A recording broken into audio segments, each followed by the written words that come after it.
Bon, maintenant, nous allons voir des problèmes qui sont stables, mais raides.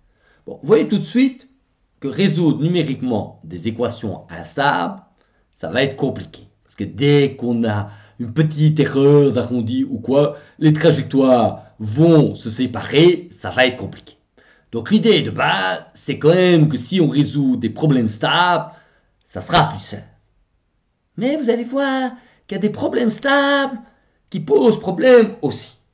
Donc, on a les instables qui posent problème, mais on a dans les stables des embêtants aussi. Alors, on va faire un petit exemple. On va faire une petite équation exemple. Voilà. Alors, je vais vous mettre un petit exemple. U' de x est égal à moins alpha, ouvrez le crochet, U de x, moins sin de x, fermez le crochet, plus cos de x.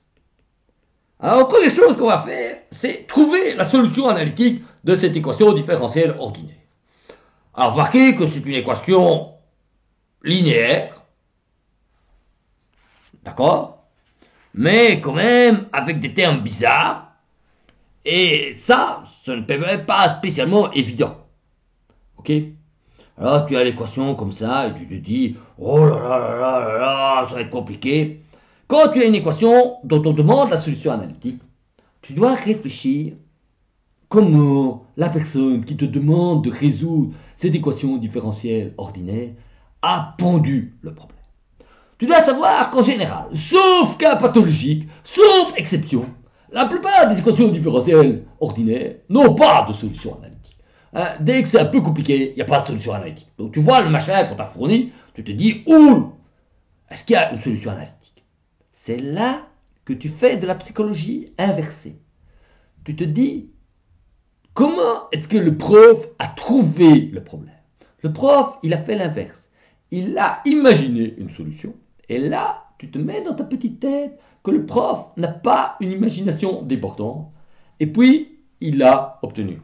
Alors, quand tu as une équation différentielle non homogène, ce que tu fais, c'est que tu résous d'abord la partie homogène. Et donc, la partie homogène, c'est ceci. Ça, c'est l'équation homo. Voilà. Et tu résous l'équation homo. Voilà l'équation homo. Voilà, voilà, voilà. L'équation homogène.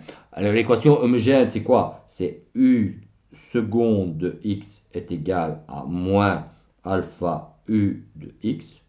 Ça, évidemment, tu trouves tout de suite que la solution de l'équation homogène, c'est U homo de x. Ça n'a aucun rapport avec le monde gay. Exponentielle de moins alpha de x. Voilà, ça c'est la première partie. Comme ceci, voilà, voilà, voilà. Et alors maintenant, pour trouver la solution générale, ce que tu dois faire, c'est que tu dois trouver une solution particulière auquel tu ajoutes toutes les solutions de l'équation homogène. Donc ici, on va faire toute la famille des solutions homogènes. On va écrire ça bien.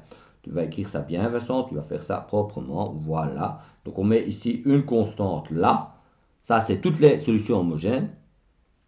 Et pour obtenir la solution du problème général, tu dois dire que c'est U de x, ici, c'est toutes les solutions homogènes, voilà, plus une solution particulière, on va appeler ça U de P, de l'équation non homogène. Donc ça, c'est une solution particulière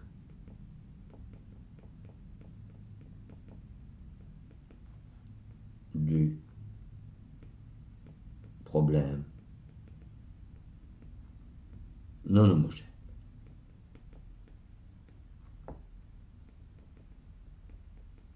Ok?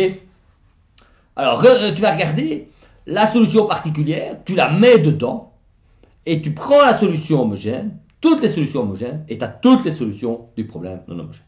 Bon, là, tu vas dire, oui, mais trouver une solution particulière de ce truc-là, c'est compliqué. C'est là que la psychologie inversée est importante. Tu te dis que tu as une équation avec des sinus et des cosinus, que fondamentalement, le prof, il n'est pas très fut-fut.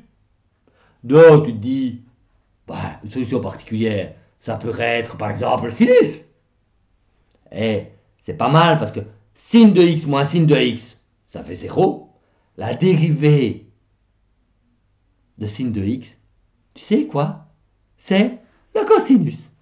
Et donc, tu as la solution de notre problème, c'est u de x est égal à sin de x plus l'exponentielle. Alors, on va prendre une solution particulière, l'exponentielle de moins alpha de x. Ok? Voilà. Donc, ça, c'est ma solution finale. Alors, fondamentalement, c'est quoi? Ben, tu as x comme ça. D'accord? Et tu as deux solutions. Une exponentielle décroissante. Comme ça. Et une fonction sinus qui fait ceci. Ok. Et donc, que va faire la solution? Eh bien, tu vas prendre une exponentielle qui va diminuer. Donc, la solution finale, ça sera un truc comme ça.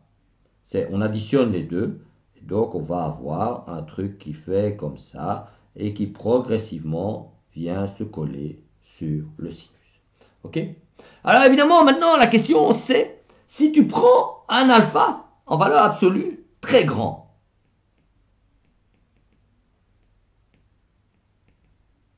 ben, si tu prends un alpha très grand, c'est une exponentielle qui va descendre très vite. Et donc, si tu as une exponentielle qui descend très vite, tu vas avoir une courbe de ce type-là. Tu pars d'un point, tu descends très très vite, comme ça, et hop,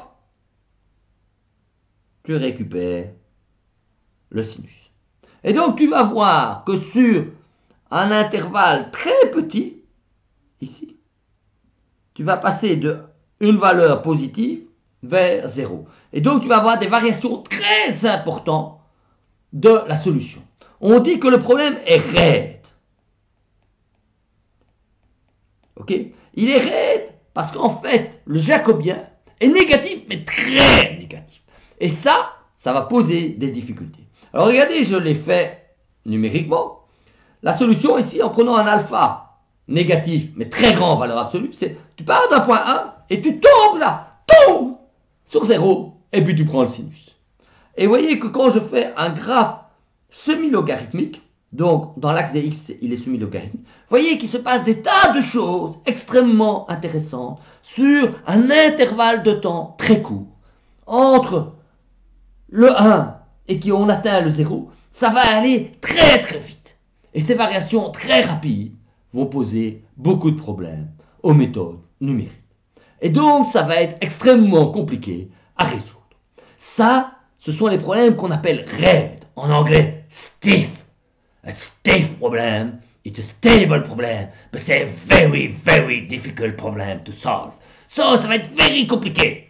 Compliqué.